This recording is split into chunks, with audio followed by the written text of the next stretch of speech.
যুক্তরাষ্ট্রের চেয়ে সৌদি আরব সরকারই ভারতীয় নাগরিকদের দেশে ফেরত পাঠাচ্ছে সবচেয়ে বেশি। গত শনিবার ভারতের উচ্চকক্ষের রাজ্যসভায় দেশটির পররাষ্ট্র মন্ত্রণালয় উত্থাপিত সরকারি তথ্যের বরাত দিয়ে ইন্ডিয়া টুডে এই খবর প্রকাশ করেছে। প্রতিবেদনে বলা হয়েছে, অবৈধ অভিবাসী তাড়ানোর নিরিখে গোটা বিশ্বে প্রচারের শিরোনামে উঠে আসে মার্কিন প্রেসিডেন্ট ডোনাল্ড ট্রাম্পের নাম। যদিও বাস্তব রিপোর্ট বলছে ভিন্ন কথা।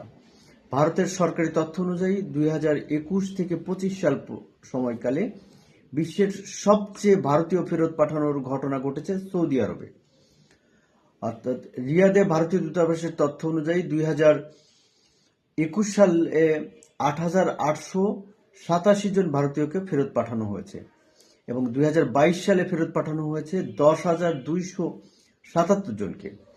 এছাড়াও 2023 সালে 11,486 জন, 24 সালে 9,206 জন এবং চলতি বছর এখন পর্যন্ত 7,019 জন ভারতীয়কে ফেরত পাঠিয়েছে সৌদি আরব। প্রতিবেদনে আরো বলা হয়েছে যে উপসাগরীয় অঞ্চলে অভিবাসন সংক্রান্ত আইন ভঙ্গের ঘটনাই সবচেয়ে বেশি, বিশেষ করে ভিসার মেয়াদ উত্তীর্ণ হয়ে যাওয়া এবং শ্রম আইন লঙ্ঘনের কারণে এসব ভারতীয়কে দেশে ফেরত পাঠানো হয়েছে বলে জানিয়েছেন ওই দূতাবাসের কর্মকর্তারা।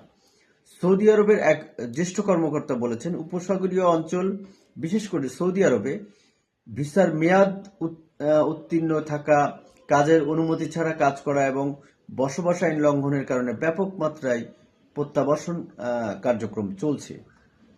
এদিকে ওয়াশিংটনে অভিবাসন বিষয়ক বিতর্ক তীব্র হলেও যুক্তরাষ্ট্র থেকে ভারতীয় নাগরিকদের ফেরত পাঠানোর হার তুলনামূলক অনেক কম বলে জানিয়েছেন ভারতের পররাষ্ট্র মন্ত্রণালয়। যদিও আমরা দেখেছি যে যুক্তরাষ্ট্র থেকে ভারতীয়দের যে ফেরত পাঠানোর বিষয়টি সেটি শীর্ষ তালিকায় রয়েছে। ভারত সেই তালিকায় শীর্ষে রয়েছে।